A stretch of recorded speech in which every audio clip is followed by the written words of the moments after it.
Hey everyone, and welcome to episode 2 of Artist Versus. Now if you haven't seen my last video and don't know what an Artist Versus / hit battle is, the rules are simple. I take two artists and have their respective songs battle against each other across 11 rounds of different categories, with the winner being decided by who has more points in the end. So on one side we have the Six God himself, aka Champagne Papi, aka The Boy, aka Drizzy, aka Drake. And on the other we have his best friend, the king of toxicity, Pluto, aka Hndrxx, aka the Wizrd, aka probably a lot of other nicknames, Future. This one's gonna be a lot of fun, I think. Oh, and also, one more thing.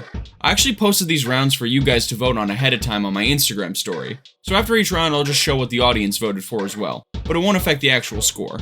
And just make sure to follow me on Instagram if you want to vote for the next verses I do. But with all of that out of the way, let's just jump into the first category. I need a one dance, got a Hennessy in my hand. Percocet, yeah. Miley Percocet. Now this is admittedly a very weird first matchup, as these two songs are very, very different. I will say with One Dance, despite it being a massive hit, and to this day still Drake's most streamed song of all time, to me it's never felt like a quintessential Drake track like his other streaming giants like God's Plan or Hotline Bling. But regardless, the song is definitely one of Drake's better attempts at dancehall. I mean, it is his biggest hit for a reason, it is undeniably catchy as hell. And I also still love the Kyla sample worked into the beat as well as Wizkid's vocals.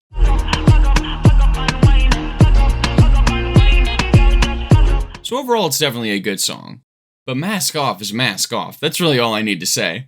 Unlike One Dance, Mask Off to me is a necessary Future track, which already gives it more of an edge, but the track itself is still pretty amazing to this day. The iconic flute worked into the beat courtesy of Metro Boomin still feels absolutely magical, and Future's flow and lyrics match the vibe perfectly. Not to mention when this song came out, it became the COVID-19 anthem in 2020. Truly one of the only good things to come out of the pandemic. Pretty easy first round win for Future here, but like I said, One Dance is a good song. Mask Off is just better though. And unsurprisingly, in the community vote, Mask Off took it 61% to 39. I'm getting 20 million off the record just to off these records, nigga, that's a record. Money real long, biggest King Kong when you make trap go jump. And look at that, we actually get another pretty easy one here. With Tuscan Leather, it might be Drake's best and most iconic intro track, with him rapping his ass off over this luxurious beat for 6 straight minutes. They throw flowers at my feet, nigga. I could go an hour on this beat. It's crazy how much energy he used to come through with on his older tracks, especially compared to nowadays. And also, I can't mention this song without also mentioning the Let's See Who's Around a Decade From Now line on here, which now being a decade old itself has aged like nothing but fine wine. And now 7:12 PM might sound like a weird choice out of all Future intros, but after giving it some thought, it is legitimately my favorite intro track he has. The beat is absolutely insane for one with the Hatsune Miku sample, and Future simply demolishes it with a killer flow and some straight up evil lyrics. Like the line about the church on here? Like, why would he even say something that dark, and why is it so cool when he says it? Just an excellent banger to kick off I Never Liked You. But while I do have a lot of praise for 712, it's still easily Tuscan Leather for me. The rapping performance from Drake is simply unmatched. And as for the community vote, they went with Tuscan Leather 67 to 33. Styling no, listen but And now after 2 decently easy rounds, we get to the first one that's actually really tough. Do Not Disturb has grown on me so much in preparation for this versus, which makes it a lot harder than I thought it'd be originally. And right now, I would legitimately put it on par with stuff like Pound Cake. It's just such a classic introspective Drake rapping track where he's just talking.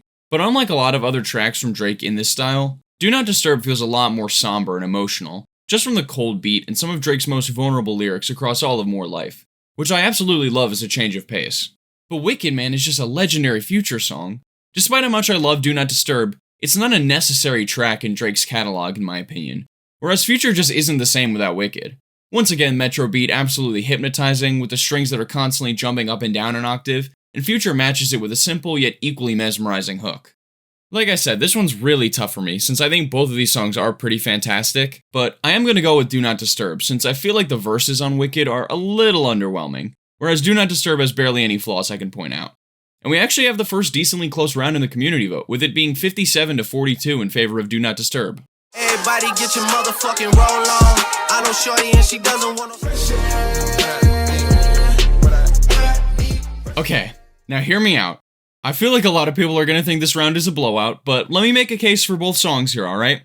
Now, Nice for What, of course, is an absolute anthem. The Lauryn Hill sample flip in the beat is legendary, and Drake's performance, in my opinion, is as perfect a blend between rapping Drake and singing Drake that a fan could ever ask for. And above all else, to me, this has always felt like one of those tracks that even the biggest critics of Drake can get behind, simply due to how wide its appeal is, so you gotta give it credit there. And now here's where I really have to explain myself, since I know a ton of people absolutely despise Hndrxx, but Fresh Air is just so much fun. First of all, just listen to that hook and tell me it isn't catchy. You can't. Secondly, you're gonna notice this a lot more later on, but I'm just one of those people that's a big fan of Future's singing.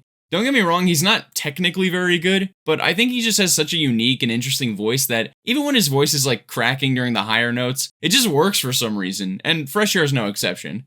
And come on, the rhythm of the percussion on here gives the track so much energy, especially when the claps come in to build up to the chorus.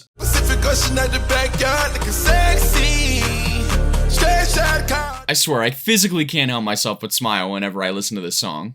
But with all that said, I am still giving the round to Drake. I probably love Fresh Air more than like 90% of Future fans, but still, Nice for What is an absolute powerhouse. And as I expected, the community vote was a complete blowout, with it favoring Nice for What 86-14. Fuck that nigga that you love so bad. And back to back, oh my god, I didn't mean for that to be a pun. This is another one I feel like I'm gonna get a lot of heat for. I mean, hell, a lot of people say Marvin's Room to this day is Drake's best song.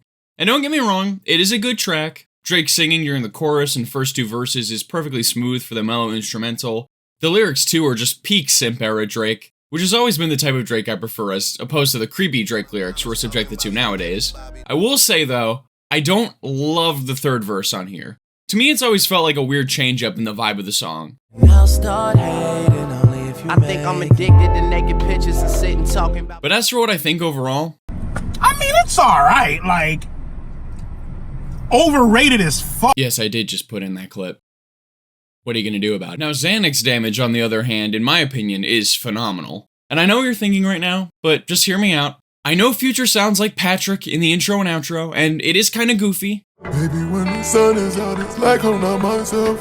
Xanax doing damage. And also the track at less than 2 minutes is very short, but man, I don't know how Future does it, but something about how he slurs or enunciates certain words and the vocal effects that are present create such a weirdly emotional tone to his singing that just really hits me for whatever reason. And the production here, the way the beat sort of falls into place as the chorus happens is so satisfying, and all the little background noises present help so much with the atmosphere. And of course it's just another really vulnerable track from Future, which I love, talking pretty bluntly about his Xanax addiction and how it negatively affects him. Truthfully, this is probably the hardest song to explain my enjoyment of objectively in this entire verses, but at the end of the day, music is subjective, and I fucking love this track, simple as that. You guys are gonna hate me for this, but I'm giving it to Future here. So, yes, you heard that right. I think Xanax Damage is a better song than Marvin's Room. Fight me. And by the looks of the community vote, it was 87-13 for Marvin's Room, so I'm probably gonna have to fight a lot of people. Oh well. Let me get a lemon pepper order, please. You gotta have a link. Fuck the drug test, go past my gas mask. Flat screen. And now once again we reach my personal favorite round of the verses, with underrated gems. So let's just start with Drake here. You've probably noticed by now that I'm simply a sucker for the longer, more bar-heavy rapping tracks from Drake, like a lot of his timestamp tracks, as well as stuff like Do Not Disturb and Tuscan Leather. But out of the entire collection of those types of Drake tracks, Lemon Pepper Freestyle is definitely up there as one of my absolute favorites. An excellent sample worked into the beat to create a super nocturnal atmosphere, and the intro verse from Rick Ross is pretty great as well. But Drake definitely steals the show, with a near 5-minute long verse with fantastic bars throughout. And while we're talking about lyrics, I know I'm going to get some flack for how much I praise a lot of Drake's writing throughout this whole verses, since his style does consist of mostly one-liners without much of a coherent narrative, but he just writes in such a unique way that I'm simply a massive fan of. I mean, don't get me wrong, he's no Nas or Kendrick Lamar, but he is a pretty damn great writer when he wants to be, and this track is a perfect example of that talent in my opinion. And now moving on to Future, I honestly think the whole Wizrd project is super underrated, so I could have picked a lot of tracks from it for this spot, but I ended up going with Call the Coroner since I feel like it really encapsulates the whole vibe of the record really well, and also just because it's probably my favorite track on it. First of all, the beat is insanely menacing, with that dark ringing synth or whatever is present in the background, and I don't know what kind of vocal effects they put on Future's voice here, or if he just delivered his lines differently than he usually does, but he sounds like an actual monster here, especially during the chorus. I wanna live like a drug lord, but I wanna be glorious. Sometimes I feel like a king. Just another testament really to how good of a voice Future has for dark bangers like this track. It is a little short, admittedly, but man, it packs an insane punch. Pretty tough one here, truthfully, since I enjoy both tracks here for completely different reasons, but I think the rapping performance on Lemon Pepper Freestyle from Drake is just too strong for Call the Coroner to beat it fairly. So Drake gets the point here. And looking at the community vote, Lemon Pepper Freestyle won 79-21.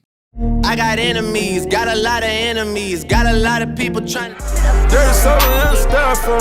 Spend a day to get my mind blown. Alright, I won't lie, this round's an absolute blowout for me, but I'll try not to spoil in which way, even though I think it's pretty obvious. With Energy, I mean, it's an all-time classic Drake banger.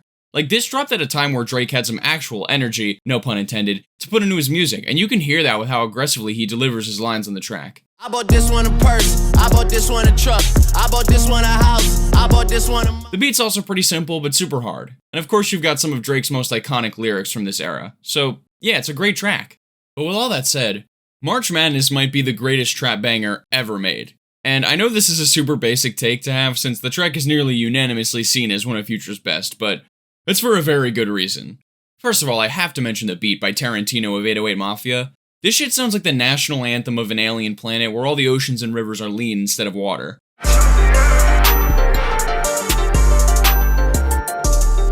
Then you've got Future's actual rapping performance, and he drops one of his best hooks of all time, along with some ridiculously energetic verses. I swear, I could go 2 straight days without sleeping, and then listen to this track, and it'd be the equivalent of downing like 5 triple shots. March Madness is just incredible. Like I said earlier, this one's an absolute blowout. Easily March Madness, but apparently the community vote thinks otherwise, with March Madness only winning 57-43. Pretty surprising. Haven't done my taxes, I'm too turned up. Virgil got a paddock. 100,000 for the cheapest ring on a nigga finger, little bitch. So little disclaimer here, normally this round is between 2 Lucy singles from the 2 artists, but Future has like 3 non-album singles, and they're all basically just features from him, so I figured I'd just change the category. And considering Drake and Future's parts are so different on Life is Good, it's basically comparing 2 different songs anyways. Now with Drake's verse, I think it's nothing but perfectly decent. The melody he hits on his chorus is pretty catchy, and there's actually a surprising amount of bars I really like. Baby got an ego twice the size of the crib is funny, come on. And of course, haven't done my taxes, I'm too turned up is a classic line by now. Overall, the feature's really all you could ask for from 2020's Drake. Nothing insane, but just solid. And now I think people might disagree with me here, but I think Future's part on the song is just way better than Drake's. And the reason's pretty simple. He just does everything better. The chorus is catchier, the verses have better vocals and flows, and the beat is way more appealing on his section. Really the only thing Drake's part has over Future's, in my opinion, is the lyrics, since, let's be honest, no one knows what the hell Future says on here. I'm in the loop with the voo, I'm in the loop with the woo. Which one you working? I put your face to the news. But really, if I had to boil my thoughts down to one sentence, I'd say Drake's verse is good, but Future's is great, so he gets the point. And holy shit, Future's verse won the community vote by literally 1%. After hours of Il Molino, a Soto just talk. My words, I'm a ball without you. I came home last night too. Man, you guys are not gonna like what I have to say here, which I feel like is something I've been saying for the last 5 rounds, but whatever. Let's just start with Pound Cake. This track is definitely up there as one of Drake's most acclaimed of all time, and I think that's pretty fair. The instrumental for one is incredible. Like, I have no idea how they managed to make an Ellie Goulding sample of all things work so well. And then you've got the Wu-Tang interpolation on top of it. Oh my god.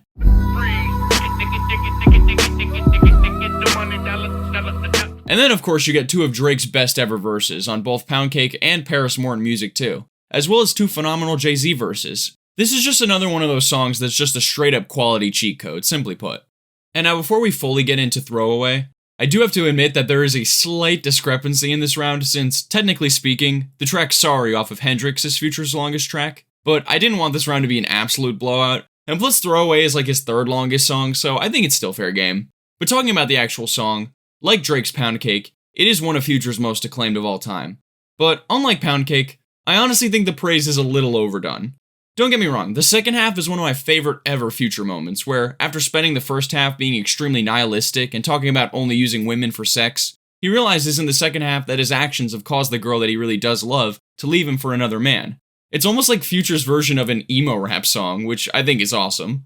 But admittedly, I do not love the first half of the song. The lyricism is still pretty excellent given the context, but I just don't like how Future sounds on the hook. And the constant synth jab that the first beat revolves around just kinda annoys me. Alcohol and drinking, baby. So to me, the mediocrity of the first half and the near perfection of the second kind of cancel out to make what I consider to be just an alright song overall.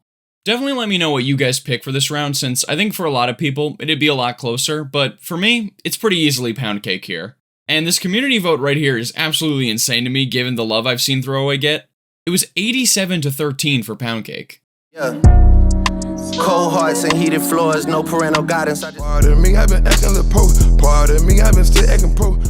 So like the last verses I did, which you should watch after this if you haven't already, whoever has the better of the two features wins this round, as opposed to the better of two songs. So first up we have Churchill Downs by Jack Harlow featuring Drake. And while this is a fairly recent pick to confidently say is my favorite feature from him, his verse on here is too ridiculously good to ignore. And I think a big part of it just comes from the fact that it's on a Jack Harlow track.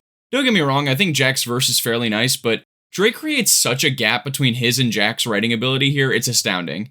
Even from just the first 4 lines, you can tell he wanted to show off some peak pen game. Some of my other favorites include the Monopoly line. To be honest, y'all financial situation's my biggest motivation, and how you should take that statement is based on what you makin'. And then followed by whips and chains like a dominatrix is just so fire. Just so many great quotables in here, all over a pretty great beat. What's not to love? And it's kind of funny, since I think Lil Yachty's Pardon Me featuring Future is kind of a similar scenario to Churchill Downs, though instead of lyricism, it comes down to actual vocal performance. Like with Jack, I think Yachty's verse is actually pretty good, but Future on here just shows the massive difference between a fairly average vocalist like Yachty versus one of the best and most innovative vocalists in hip-hop still to this day. Cold-ass hook, an insane amount of flow and vocal switch-ups across the verse, and the whistle? I'm on it, she on it, we on it, they on it, crocodile spilling all over the... Man, when Future said, "Pardon me, I'm about to shit on this beat," he certainly was not lying. This low-key might be the toughest decision so far for me, since I really have to decide whether I prefer Drake's pen game or Future's vocal creativity.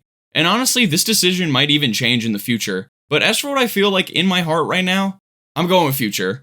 Meaning once again, it's all tied up going into the final round of the verses. And by the way, Drake's feature on Churchill Downs won the community vote 66-34. These days, I'm letting God handle all things above me. And finally, like last time, we end the verses with a battle between my favorite song from each artist. And goddamn, this is one hell of a matchup. Both of these tracks are basically perfect to me. Now I think it might come as a little bit of a surprise given how much I've raved about Drake's straight rapping tracks that a full-on R&B song is my favorite from him, but Jungle is just different, man. In my recent video ranking every track on For All the Dogs, I talked a lot about how much I loathed when Drake sang in this super boring and robotic way, and the reason I'm so harsh with that is because I know he's a fantastic singer deep down, with Jungle to me being the prime example of this. Seriously, if you haven't listened to this song in a minute, go back and listen to how beautifully melodic and emotive Drake's vocals are compared to a lot of his newer tracks. The difference is like night and day. Still down, you still down, you still down. But of course it's not just the singing I absolutely love. The instrumental is also just so clean. I love the sample that the beat is centered around, and the slower rhythm of the punchy drums works so well on top of it. I swear, every time the kick and snare play, I feel like I'm getting just smacked in like the best way ever. And while it's certainly not Drake's best written track of all time, I'd be lying if I said there weren't a handful of lines on here that just hit like a truck. Honestly, Drake could never make a rap song again, and if he released an R&B record with 10 tracks as good as Jungle, it's his best record by a mile.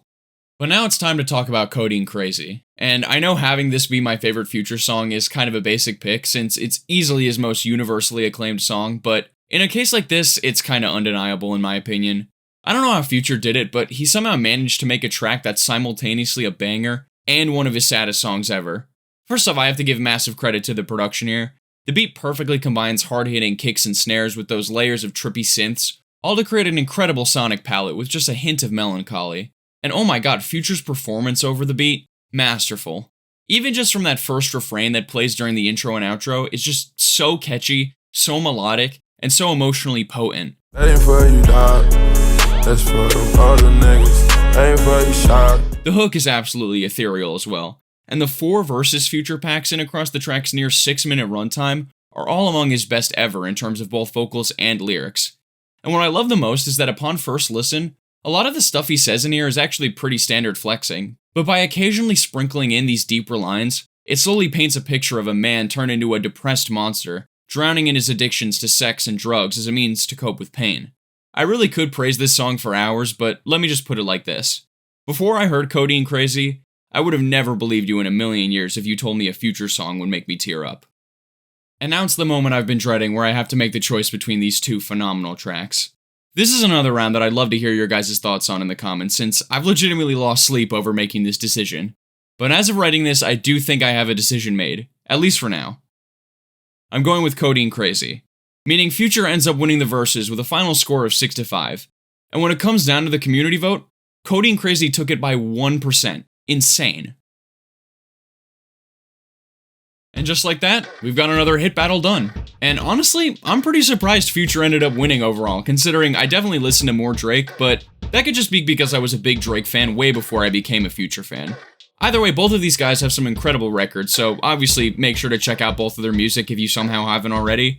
And of course, make sure to like the video, subscribe to my channel, and leave a comment below telling me your pick for each round and why it is. But yeah, that's about it. Thanks for watching.